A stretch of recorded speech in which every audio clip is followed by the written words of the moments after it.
Hello, કેમ છો વિદ્યાર્થી મિત્રો? તો આપણે આગળના લેક્ચરની અંદર સ્વાધ્યાય 1.1 જોઈ ગયા છીએ. અત્યારે આપણે હાલ જોશું સ્વાધ્યાય 1.2ની થિયરી. તો એની અંદર અસમય સંખ્યા કોને કહેવાય? તો જો સંખ્યા એસ એટલે એવી સંખ્યા છે જેને પી પૂર્ણાંક તથા ક્યુ શૂન્યેતર પૂર્ણાંક હોય તેવા પી અને ક્યુ માટે, એટલે કે પી અને ક્યુ એ સંખ્યા છે, એટલે પી અને ક્યુ માટે પી અપોન ક્યુ સ્વરૂપમાં મૂકી શકાય નહીં. એટલે કે પી અપોન ક્યુ સ્વરૂપમાં કઈ સંખ્યાને મૂકી શકાય? તો કે સમય સંખ્યાને મૂકી શકાય, અસમય સંખ્યાને મૂકી શકાય નહીં. તો મૂકી ન શકાય તો તેવી સંખ્યા એસ, એટલે કે તે સંખ્યા જે છે એને કેવી કહેવાય છે? અસમય સંખ્યા કહેવાય છે.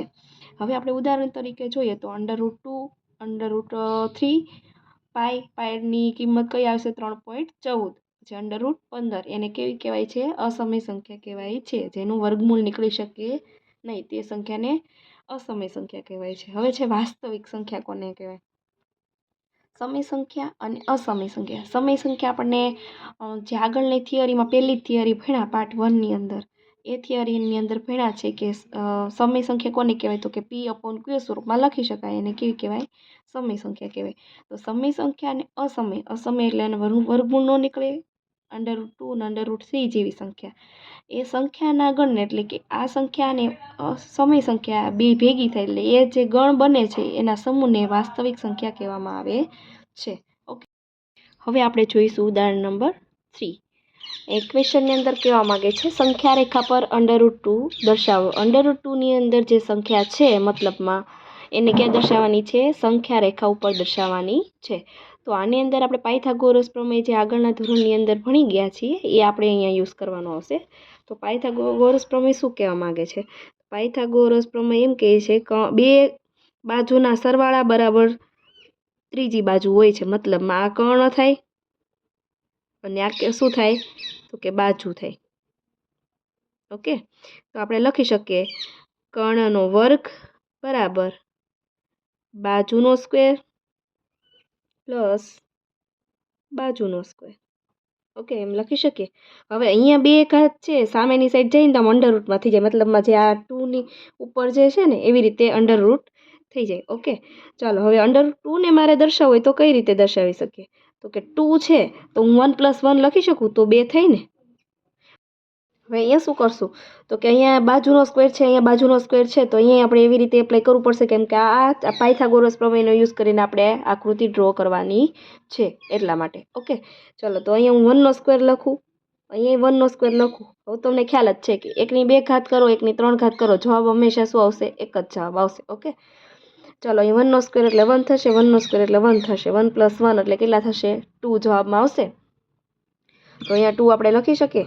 હવે પાયથાગોરસ પ્રમેયનો યુઝ કરીને આપણે આકૃતિ ડ્રો કરવાની છે. તો એની અંદર શું લેશું? તો એક સ્કેલ લેશું, એક પેન્સિલ લેશું અને એક લેશું પરિકર લેશું. ઓકે, હવે પરિકરની અંદર આપણે આ રીતની પેન્સિલ ફિટ કરી દઈશું. પહેલાં તો એક સરખું માપ લઈને, એટલે આ ડાવડું ના થાય. પાયથાગોરસ પ્રમેય આ આકૃતિ ડ્રો તમને છે ને એક્ઝામની અંદર પૂછાય છે, અને ડ્રો કરવી કંઈ એટલી બધી હાર્ડ છે નહીં, સહેલી છે. ઓકે, તો સૌપ્રથમ જે તમને 1નો સ્ક્વેર આપેલો છે એ તમારે સંખ્યા રેખા ઉપર ક્યાં દર્શાવવાનું થશે? તો કે આડી લાઈનમાં દર્શાવવાનું થશે. અને બીજું જે જવાબની અંદર તમને આપેલું હોય તમારી ઊભી લાઈનમાં દર્શાવવાનું થશે. હવે આ સ્કેલની અંદર તમે જે માપ, નાનું માપ છે સેન્ટીમીટરમાં, એ લખી શકો, અથવા તો ઇંચમાં લો તો ઇંચમાં તમે ડ્રો કરી શકો. ઇંચમાં ડ્રો કરો તો આકૃતિ મોટી થશે અને સેન્ટીમીટરમાં ડ્રો કરો તો નાની થશે. ઓકે, તમારે જે રીતે ડ્રો કરવી હોય એ રીતે તમે ડ્રો કરી શકો. પહેલાં તો સૌપ્રથમ અહીંયા સંખ્યા રેખા ડ્રો કરી નાખવાની, જેવડી તમારે ડ્રો કરવાની ઈચ્છા હોય એવડી. અહીંયા 0, 1, 3.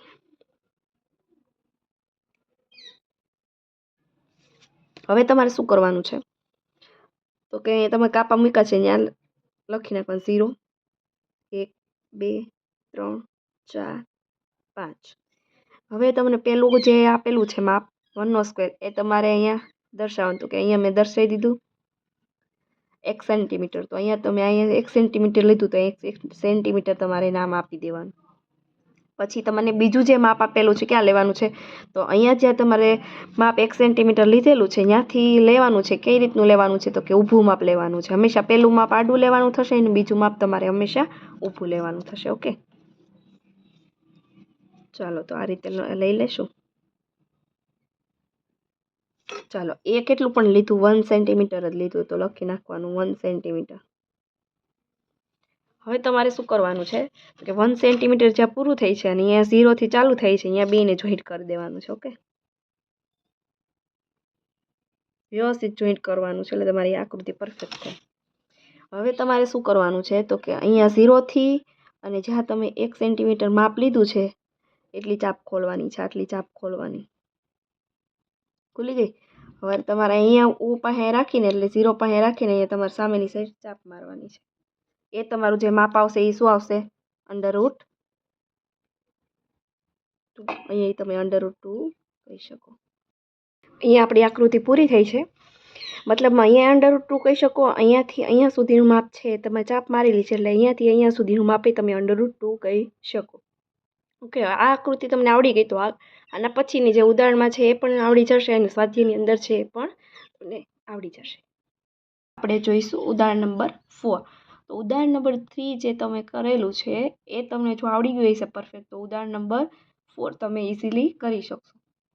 હવે આમાં એવું થાય છે, ઉદાહરણ નંબર જે 4 છે એનો ઉપયોગ તમારે ઉદાહરણ નંબર 4 ની અંદર કરવાનો છે. આવી પણ સંખ્યા રેખા દર્શાવવાની તમને ઘણીવાર એક્ઝામની અંદર કહે છે, તો ખ્યાલ રાખવાનું √2 આવડતી હોય તો તમને બીજી બધી સંખ્યા રેખા ઉપર દર્શાવતા આવડશે. આની અંદર પણ પાયથાગોરસ પ્રમેયનો યુઝ કરવાનો છે. તો પાયથાગોરસ પ્રમેય આપણે લખી નાખશું. તો શું થાય પાયથાગોરસ પ્રમેય?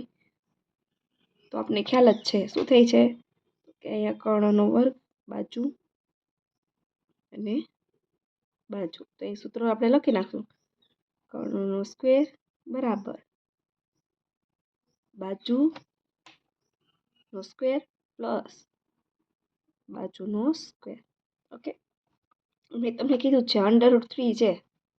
તો હવે તમે આપણે ઓલું 2 હતું તો એને કઈ રીતે લખતા? તો કે 1 + 1 લખતા. હવે આને કઈ રીતે લખશું? તો કે √2 ની તમે આકૃતિ આગળ ડ્રો કરી છે અને પછી કઈ ડ્રો કરશો? √5 ને એ બધી આવશે, પણ √2 ની તમે આગળ આકૃતિ ડ્રો કરી છે એટલા માટે અહીંયા પેલા આપણે 2 લખશું. કેટલા એડ કરશું તો 3 થશે, કે તો 1 એડ કરશું.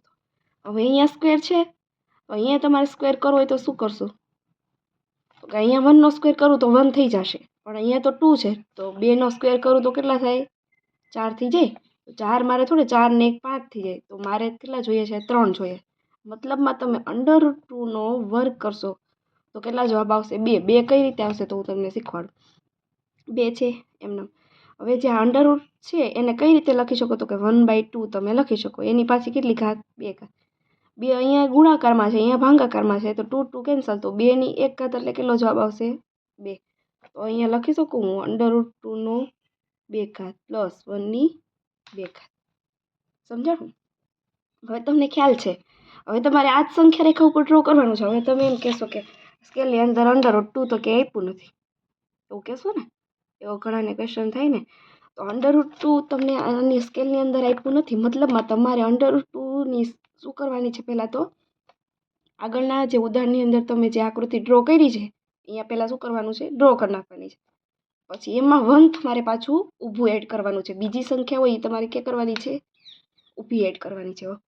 ઓકે, ચાલો અહીંયા સુધી સમજાઈ ગયું. તો હવે શું કરશો? તો કે અહીંયા √2 નો વર્ગ છે પ્લસ 1 નો વર્ગ છે. પહેલાં √2 ની આકૃતિ ડ્રો કરશું અને પછી 1 છે બીજું જે છે એ ઊભું લેવાનું થશે, એટલે કે આપણે ઊભું લેશું. છે એમાં કંઈ અઘરું છે નહીં. તો પહેલાં તો સૌ પ્રથમ સંખ્યા રેખા ડ્રો કરશું.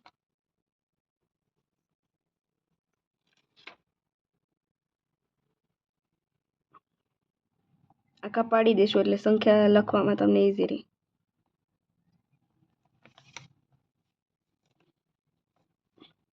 અહીંયા આવશે 0 1 2 3 4 5. પહેલાં તો તમને ખ્યાલ જ છે કે √2 છે તો √2 ને આપણે કઈ રીતે લખી શકીએ? તો કે 1 + 1 એને પણ વર્ગની રીતે, એટલે કે પાયથાગોરસ પ્રમેયની રીતે કઈ રીતે લખી શકીએ? તો કે 1 ની 2 ઘાત પ્લસ 1 ની 2 ઘાત. 1 છે એ આપણે નીચે લીધું છે તો 1 એકમ લેવાનું છે ઊભું. એ પણ કેટલું લેવાનું છે? 1. ઓકે, હવે શું કરવાનું છે તો કે અહીંયા એક એકમ પૂરું થયું, ઈ અને 0 સાથે જોઈન્ટ કરવાનું છે. કરી લીધું. હવે આપણે શું કરવાનું છે, એટલે આપણે ચાપ ઓપન કરવાની છે.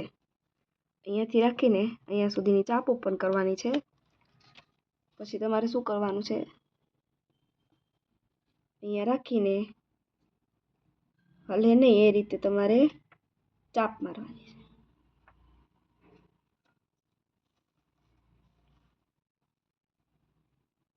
થઈ ગયું.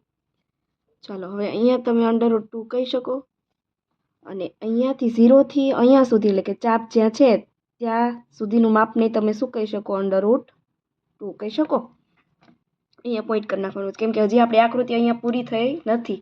આ કરવાનું છે કે તો √2 ડ્રો કર્યો છે, અને હવે શું કરવાનું છે, 1 હજી બાકી છે.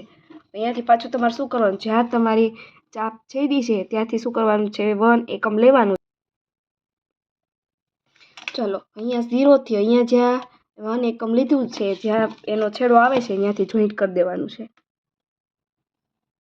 એટલે આ જે તમને લાઈન મળશે એ કઈ મળશે, √3 છે. એટલી ચાપ ખોલીને, મતલબમાં એનાથી થોડીક વધારે થશે, ચાપ ખોલીને ચાપ મારી દેવાની છે. ઓકે, તો અહીંયાથી અહીંયા સુધીનું માપ, અહીંયાથી અહીંયા સુધીનું માપ તમારે શું થશે, √3. ઓકે, અહીંયા સુધીની તમને સમજાઈ ગયું હશે. Thank you.